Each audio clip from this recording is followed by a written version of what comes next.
Hello, friends. Today we dive into the frozen heart of a legend, where a Viking king's ambition collides with a sorceress's cunning, and the line between power and ruin is as thin as a dagger's edge. Picture this: salt-stung winds howling through the rigging of a longship, the kind that'd flay your cheeks raw in seconds. You're standing on the deck, boots slipping on blood-glazed planks, as your king, broad as a bear, eyes like flint, bellows orders over the storm. This isn't the sanitized, horned helmet fantasy of pop culture. This is the real North, where winter doesn't just kill you, it erases you. So, before you get comfortable, take a moment to like the video and subscribe, but only if you genuinely enjoy what I do here. And hey, drop a comment with where you're watching from and the local time. I love imagining you all huddled in dim rooms, listening as the past claws its way into the present. Now, dim the lights. Maybe turn on a fan for that soft background hum, and let's ease into tonight's journey together. You know his name only as Stormborn, not for the weather that raged the night he entered the world, though it did, but for the tempests he leaves in his wake. His father's hall still reeks of the pyre that claimed the old king, a man who ruled with a rusted sword and a rotting mind. The son is different.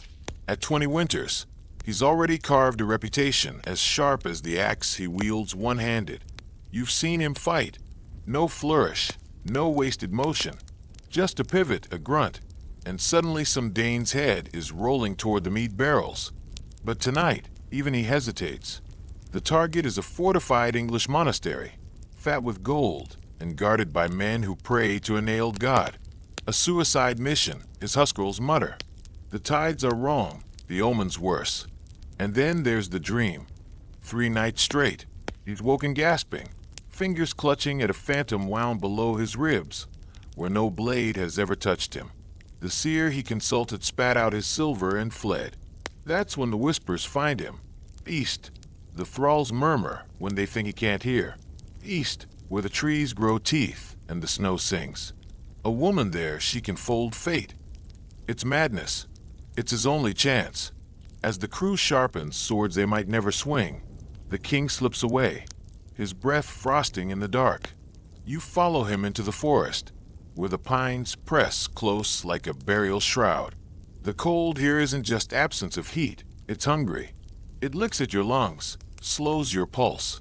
And then you see it, a flicker of light ahead, too blue to be fire. The sorceress is waiting. The whispers didn't prepare you for her. You expected a crone, hunched maybe, with milky eyes and fingers like gnarled roots. But the woman who steps from the shadows is young, her face pale as the moonlit snow, her hair a river of black that seems to move even when the wind doesn't. She wears no furs, just a thin shift stitched with symbols that make your eyes water if you stare too long. The air around her pulses, like the moment before lightning strikes. You're late, she says, though he never sent word. The king doesn't flinch. He's faced berserkers and shield walls, but you notice the way his thumb rubs the amulet at his throat, a nervous habit. They say you can see what's coming, he growls. She smiles. It doesn't reach her eyes. I see what I'm paid to see. And that's when you notice the bones, not scattered, not trophies, woven into the very walls of her hut, ribs forming archways, finger bones clicking like wind chimes. The place reeks of iron and something sweetly rotten, like honey left to spoil. A raven perched on a skull cocks its head at you, and for a heartbeat, you swear it winks. The king doesn't sit. He's no fool. In stories, those who eat a witch's food never leave. But she doesn't offer. Instead, she circles him, her bare feet, leaving no prints in the rushes. You want the monastery, she murmurs, but the tides won't turn for you. Not without my help. Name your price, he snaps. She stops, presses a cold palm to his chest, right over where his dream wound throbs. Your firstborn son's name, she says, carved into steel and given to me before he draws breath. A gasp catches in your throat. Even the king pales. To give a name is to give power. Every child knows that. But the raid, the gold, the glory. Outside, the wind howls like a starving wolf. He nods. She laughs, a sound like ice cracking over deep water, and pulls a dagger from her sleeve. Not steel. Bone. Then let's make you a king worth stealing from, she whispers, and the real bargain begins. The bone dagger bites deeper than steel ever could. You watch as she drags the tip across the king's palm, not to draw blood, but to pull something out. The wound wells black in the firelight, thick as tar, and the sorceress catches it in a clay bowl that already holds things. Things that squirm when she whispers to them.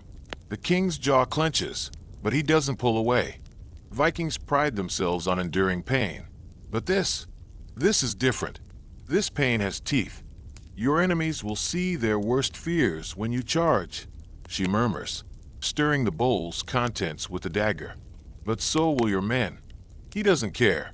You see it in the way his fingers flex, hungry for the hilt of his axe. He's imagining the monastery walls crumbling, the monks' prayers turning to screams. Power always has a price. He'll let others pay it. The ritual ends with her spitting into the wound. It seals instantly, leaving a scar that glistens like wet ink. "Dawn tomorrow," she says, wiping her hands on her shift. The stains vanish as if absorbed. "The waves will part for you, but remember our bargain." He leaves without another word. You linger just long enough to see the sorceress lift the bowl to her lips and drink.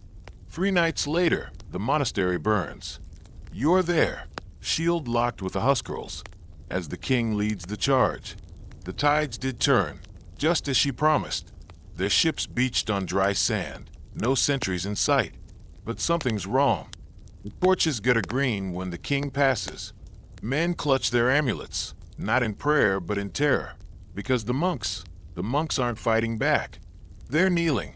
"Please," sobs an old man in robes, clawing at his own face. "Not the shadows again." The king's axe falls, and falls, and falls. Later, drunk on victory and stolen wine, the Huskarls will swear they saw things in the smoke, figures with too many joints, eyes where mouths should be. The king laughs it off, but when he thinks no one's looking, he checks his palm. The scar is moving. The wedding feast smells like rotting lilies. You sit at the high table, mead horn untouched, as the hall erupts in forth merriment. The king's men laugh too loud, their eyes darting to the bride. She wears no veil, just that same bone dagger tucked into her belt, its hilt wrapped with what looks like a child's braid. The thralls serving the meat are trembling so badly the platters rattle. "To my queen." King roars, raising his cup. The title tastes strange. She insisted on it, not wife. She smiles, sips from her own chalice. Not mead. Something dark that leaves streaks on her teeth. "To our union," she purrs. That's when the first man collapses. Not dead. Worse, young Olaf, one of the king's best fighters, suddenly drops his tankard and begins singing in a voice not his own. A high, girlish lilt about drowned cities and a crown of worms. His eyes roll back, showing only white, as his fingers knot themselves into strange sigils. The hall falls silent. The sorceress sighs. "He shouldn't have touched my cup." The king grips her wrist, a mistake. Her skin burns hotter than forged coals. "Undo it," he snarls. She leans close, her breath smelling of turned earth. "Make me." For 3 heartbeats, the entire hall holds its breath. Then the king laughs, loud and hollow, and claps Olaf on the back like it's all a jest. The men follow suit, their laughter edged with panic.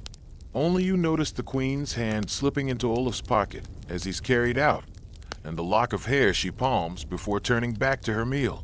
Later, in the bridal chamber, there are no consummation jokes. Just the king staring at the ceiling as his new wife stitches something into the bed furs with a needle made of, well, best not to look too close. "The child will come next winter," she says suddenly. "He'll have your eyes." A threat or a promise? The king doesn't ask. Outside, the wind carries Olaf's voice still singing, though his lips stopped moving hours ago. The first nightmare comes on a night with no moon. You're there when the king bolts upright, drenched in sweat, his hands clawing at his chest. right over that old dream wound. But now it's open again, weeping black onto the furs. The sorceress sleeps beside him, unnaturally still, her lips slightly parted. On the wall above them, the shadows don't match the flickering hearthlight. They twist into shapes, a hanged man swaying, a child with its back bent the wrong way. The king stumbles from bed, reaching for his axe, only to freeze when he hears it. A lullaby, not from his wife, from the walls themselves, the timber groaning in a melody that raises the hair on your neck. It's the same tune Olaf sang, but slower, dripping with menace. And underneath it, a heartbeat. Not his, not hers. A third pulse, throbbing from the queen's still flat stomach. When dawn finally comes, the king staggers to the training yard, hacking at straw dummies until his arms burn. His men give him space. They've heard the stories, how the new queen walks through the compound at night, how the dogs whimper and piss themselves when she passes. But the real horror comes at noon. The village midwife arrives, unsummoned, bearing a basket of yarrow and mistletoe. For the queen's condition, she stammers, eyes downcast. The king never told her. He storms back to the hall, ready to confront his wife, only to find her waiting, that bone dagger twirling between her fingers. "You'll want to sit down," she says sweetly. "Our son has things to discuss." And then something presses a tiny hand against the inside of her belly. You can see all 5 fingers. The handprint lingers like a bruise for 3 days. You watch as the king's advisors shuffle in and out of the hall, their arguments dying the moment the queen enters. She moves differently now, slower, deliberate, her palms often resting on the slight curve of her stomach. The warriors make the sign against evil when they think she isn't looking, but she always knows. She smiles. And then the raids begin. Not the usual coastal pillaging. These are different. The king's ships return laden with gold, but empty of laughter. His men speak in hushes of enemies who recognize them mid-battle, screaming names of long-dead kinsmen as they fell. The berserkers, those who survive, refuse to touch their share of plunder, claiming the coins grow warm in their pouches at night. But the king? The king has never been stronger. You see it in the way he fights now. Moves faster than a man his size should, takes wounds that would drop an ox, and shakes them off by morning. The queen tends to him each night, her fingers tracing his scars as she hums that same lullaby. The servants swear they've seen his shadow detach itself to stand watch at the door. Then comes the morning, when the king finds his warhammer missing from its rack. He storms through the compound, kicking awake sleeping warriors, only to freeze at the threshold of the queen's herb garden. There, amid the poisonous blooms, his hammer lies across a flat stone, and wrapped around its haft, tiny, perfect fingerprints, burned into the wood as if by lightning. He's practicing. The queen murmurs from behind him, her belly now unmistakably rounded. A king's son should know his weapons, don't you think? That night, for the first time, the king sleeps with a dagger under his pillow. Not that it helps. When he wakes, the blade is gone, and in its place, a single milk tooth resting on the sheath. The child arrives on the longest night of the year, when the veil between worlds is tissue thin. You're there when the queen screams begin, a sound that sends ravens crashing from the rooftops like falling stones. The midwives clutch their charms and refuse to enter, so it's the king himself who kneels at the bedside, gripping his wife's hand as her bones creak and rearrange. Her skin ripples, something moving beneath it. Not just the babe, but something else, something with too many joints. "Look at me," the king growls, forcing her gaze to his. "Just this once, be mortal." She laughs, even as her spine arches unnaturally. Too late for that. Then silence. The babe slides into the world without a sound, wrapped in a caul as black as the queen's hair. She tears the membrane herself with her teeth, and when the child finally cries, the torches gutter out all at once. In the sudden dark, you see its eyes, gleaming like a cat's, the exact shade of the king's, but wrong. The pupils slit instead of round. The king reaches for his son, then freezes. The child's tiny fist is clenched around something. When pried open, it reveals a scrap of vellum no one placed in the birthing chamber. On it, a single rune per throw. The lot cup. The mystery. His name. The queen whispers, exhausted but triumphant. You owe us. The king knows the stories. How true names hold power. How witches can steal a man's strength by whispering his name backwards. But a bargain is a bargain. He draws the dagger she demanded long ago, the steel glinting as he etches the name into the blade. Hrolder. Not a family name. Not even a Norse one, though it sounds close enough. The queen's smile widens as she reads it, her tongue flicking over sharp teeth. Oh, she murmurs. You clever, stupid man. Because here's the thing about names. They're spells in themselves. And Hrolder doesn't mean famous ruler. It means corpse squire. The naming ceremony should have been a celebration. Instead, you stand shoulder to shoulder with warriors who can't meet each other's eyes as the queen presents the child to the gathered clan. The infant is swaddled in wolf pelts, those unsettling eyes peering over the edge of the fabric. The king, jaw set, grip tight on the name-etched dagger, looks more like a man preparing for battle than a father. The queen begins the rites, her voice weaving through the hall like smoke, but the traditional blessings twist in her mouth. May see the threads of fate as I do. May's enemy's bones sing when he walks. May never hunger for long. The last one makes the thralls flinch. When the time comes to carve the child's name into the great oak pillar of the hall, a custom meant to bind him to his people, the king hesitates. The queen's fingernails dig into his wrist. Our bargain, she reminds him, soft as a knife sliding between ribs. The chisel strikes. Hrolder. The moment the last rune is carved, the pillar shudders. Sap wells up dark and thick, more like blood than tree blood, dripping into the straw below. The queen catches some on her finger, smears it across the babe's lips. He laughs, a sound too knowing for something so new. That night, the first omen appears. The clan's prized goats, all 12 of them, are found dead in their pen, utterly unmarked but empty, their hides sagging like deflated wineskins. When the butcher cuts one open, its ribs cradle a single, perfect raven's feather. The king stares at it, then at his sleeping son. The feather twitches. The feather isn't the last gift. By the next full moon, every household reports finding strange offerings.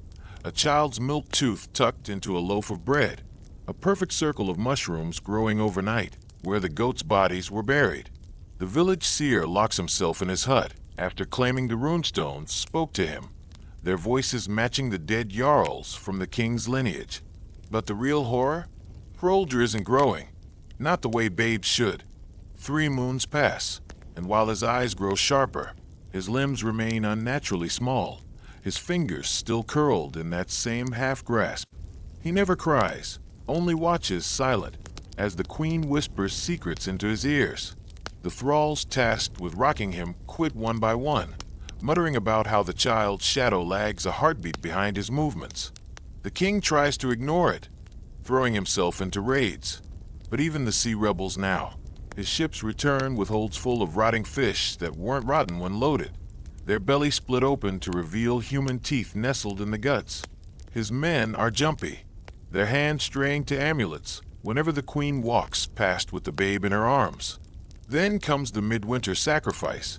The priest insists the gods are angered by the queen's presence, demanding a traditional blot to restore balance. The king agrees, not out of faith, but desperation. A white stallion is slaughtered, its blood collected in the sacred bowl. But when the priest lifts it to the idols, the blood stands still. No drip, no spill, just a perfect, mirror-like surface reflecting not the priest's face, but Hrolder's, though the child sleeps in his crib half a village away. The queen laughs first. The king doesn't laugh at all. The blood isn't the only thing that refuses to obey. Spring should have melted the fjords by now, but the ice clings like a starving beast. Fields lie fallow, not frozen, just empty, as if the very soil forgot how to grow. The king's fishermen haul up nets full of bones, each one carved with the same rune, Rolder. The queen takes them for her collection. You see the moment the king's patience snaps. It happens at the Thingstead, where the free men gather to air grievances. Old Thrain, whose family has served the king's line for generations, stands to speak. "The child is a curse," he rasps, pointing at the queen, who lounges on the high seat with Rolder in her lap. "My wife saw him in a dream, gnawing at Yggdrasil's roots. And last night..." The queen flicks a finger. Thrain's next words come out backwards, his tongue twisting as his eyes bulge in horror. The assembly recoils as he collapses, vomiting teeth onto the frost-hardened earth. The queen sighs, as if mildly inconvenienced. Anyone else? The king finally moves. His axe is halfway from its belt loop before Rolder makes a sound. Not a cry, but a chuckle, high and bright. And just like that, the king's muscles lock. He can't move, can't speak, can only stand there, veins bulging, as his son reaches for him with those tiny, grasping hands. The queen leans close, her lips brushing the king's ear. "You gave him your name before he was born," she murmurs. "Did you really think he wouldn't learn how to use it?" That night, the king dreams of roots and chewing. The king wakes with dirt under his nails. Not the rich, dark loam of the fields. This is grave dirt, reeking of old bones and things best left buried. His mouth tastes of iron and something sickly sweet, like spoiled honey. The bed beside him is empty, the furs cold. But from the shadows near the door, two pinpricks of light watch him. Rolder's eyes. The child shouldn't be able to crawl yet, let alone stand. But there he is, balanced perfectly on bare feet, his head tilted at an angle no living neck should allow. When he smiles, his teeth are wrong, too many, too sharp. "Mother is weaving," the boy says. His voice is the creak of a gallows rope. The king reaches for his axe. It's gone. He stumbles into the hall, where torchlight reveals the queen at her loom. But the threads aren't wool or linen. They're veins, still glistening, stretched taut across the frame. What she's weaving takes shape as you watch. A tiny cloak, fit for a child, for his naming day, she says without looking up. A king should have proper garb. The king finally understands. This was never about him, never about his throne. He was just the stud, the vessel, the fool who thought he could outwit a witch. Outside, the first snow of the season begins to fall. It's black, and it hisses when it touches skin. The black snow falls for 9 days. By the third morning, the livestock are dead, not frozen, but petrified. Their bodies turn to rough stone mid-grays. The villagers huddle indoors, whispering of the Fimbulwinter, the great winter that heralds Ragnarok. But the queen walks barefoot through the cursed drifts, Rolder cradled against her chest, both of them untouched by the cold. The king's warriors are deserting now. Not in daylight, no. They slip away at night, abandoning their swords and shields by the hearth as if the metal burns them. Only old Bjorn remains, his face haggard, his beard frosted with more than snow. They say the child ate young Eric's shadow, he mutters as he helps the king don his armor, that the boy grows taller each time someone speaks his name. The king doesn't answer. He's staring at his reflection in the polished shield, or rather, at what should be his reflection. The face looking back is younger, hungrier, and blinking out of sync. The queen finds him at the cliff's edge that evening, staring down at the frozen sea. She doesn't gloat, doesn't threaten, just stands beside him, their son balanced on her hip. "You could still run," she offers, almost kindly. "The snow won't touch you. Not yet." The king looks at Rolder. The boy's eyes are his own, but the soul behind them, that's something older, something patient. "What did you make me father?" he rasps. The queen smiles. "What you asked for," she says. "Air." And in the gathering dark, the king finally understands the joke. Some bargains can't be paid in a single lifetime. The king makes his choice at dawn. While the queen sleeps, he slips into Rolder's chamber, a room that reeks of wet earth and copper. The child isn't in his crib. He's floating above it, limbs splayed like a starfish, his tiny chest rising and falling to a rhythm that matches the distant tide. The rune-carved dagger, the one bearing the boy's true name, hovers beside him, spinning lazily in midair. The king hesitates. He could take the blade, could melt it, break the bargain, damn the consequences.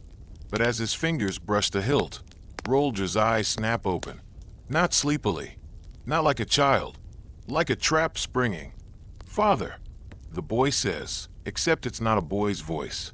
It's layered, echoing with generations of dead kings, their anguish woven through the syllables. The dagger bites the king's palm before he can pull away. Blood wells, black as the snow outside, and Roldre inhales sharply, drinking the scent. His pupils dilate until his eyes are pools of endless dark. "You taste like him," the child murmurs. "The first one, the one who burned the witch." The king stumbles back. History says his ancestor defeated a sorceress centuries ago. The songs never mention she was pregnant. Some legacies are slower than others. From the doorway, the queen watches, her smile a sickle moon in the gloom. "Told you he was clever," she tells the child. The king runs, not toward the ships, not toward the woods, to the one place even witches fear. The Barrow mounds have stood since the elder days, longer than the king's lineage, older than the gods his people pray to. The air here smells of wet stone and something deeper, something that coils in your lungs like smoke. The king falls to his knees before the largest mound, his breath coming in ragged gasps. "Hear me," he snarls to the earth. "I bring payment." From his cloak, he draws the bone dagger, the queen's first gift, stolen from her as she slept. It thrums in his grip, alive with stolen names and broken oaths. The ground shudders. A hand bursts from the soil, not skeletal, but whole, the flesh gray and taut. Then another, then a crown of fingers, all pushing upward as something heaves itself free of the grave. The figure that rises is neither man nor corpse, but something in between, its beard woven with worms, its eye sockets filled with swirling mist. The draug opens its mouth. The stench of centuries rolls out. That blade is not yours to give. It intones. The king bares his teeth. "Nor is my son." A pause. The draugr tilts its head, as if listening to voices only it can hear. Then laughter, a sound like boulders grinding together. "You wish to bargain with death itself." The king grips the dagger tighter. "I wish to outwit it." Above them, the first thunder of the season cracks the sky open. It sounds like a child's scream. The storm arrives with Roldre's wail, a sound that splits the night, sending wolves howling into the hills. The queen stands at the compound's edge, her hair whipping in the unnatural gale, her son clutched tight. He's changing now, limbs elongating, nails hardening into claws. The named dagger burns against her thigh, its runes glowing like embers. "Come home," she whispers, not to the king, but to the thing inside her child. But the barrow has its own magic. You feel it before you see it, a pressure in your skull, a whisper of ancient tongues. The draugr's grip on the king's shoulder leaves frostbite patterns, but its voice is almost respectful. "A life for a life." It rumbles. But whose? The king doesn't hesitate. He plunges the bone dagger into his own stomach, right where the dream wound festered all those years ago. Black ichor sprays, sizzling against the draugr's flesh. "Mine," he gasps, "but not my bloodlines. Break the chain." The draugr nods. Somewhere in the storm, Roldre shrieks, a sound of loss, of betrayal. The queen stumbles, her perfect face twisting in rage as the dagger's glow flickers. The king collapses as the curse unravels, his vision darkening. The last thing he sees? His son, just a boy now, mortal and wailing, cradled in the arms of a woman who no longer recognizes him. The draugr sighs. "Clever," it admits. Then the earth swallows them both. 500 years later, you stand on that same windswept hillside, your boots scuffing the sparse grass where the Barrow once yawned open. Local legends say the mound still breathes, that if you press your ear to the soil on midwinter's eve, You can hear two voices arguing in the dark. Was the king a fool or a hero? Bargaining with witches always ends in blood, but he found the one price even magic couldn't refuse: self-destruction. The ultimate sacrifice, not just his life, but his legacy, his lineage, his very name. And the queen. Oh, she's still out there. Walk into any northern village, and you'll hear the stories. A beautiful stranger with a child who never ages, always moving, always hungry. But here's the twist. They say the boy cries now, that he asks for a father in his dreams. So here's my question for you. Tucked into this tale like a knife in a sheath, what's more powerful, the magic that binds us, or the love that breaks us free? Drop your thoughts in the comments. And if you felt that last gust of wind a little too keenly, well, maybe don't look behind you.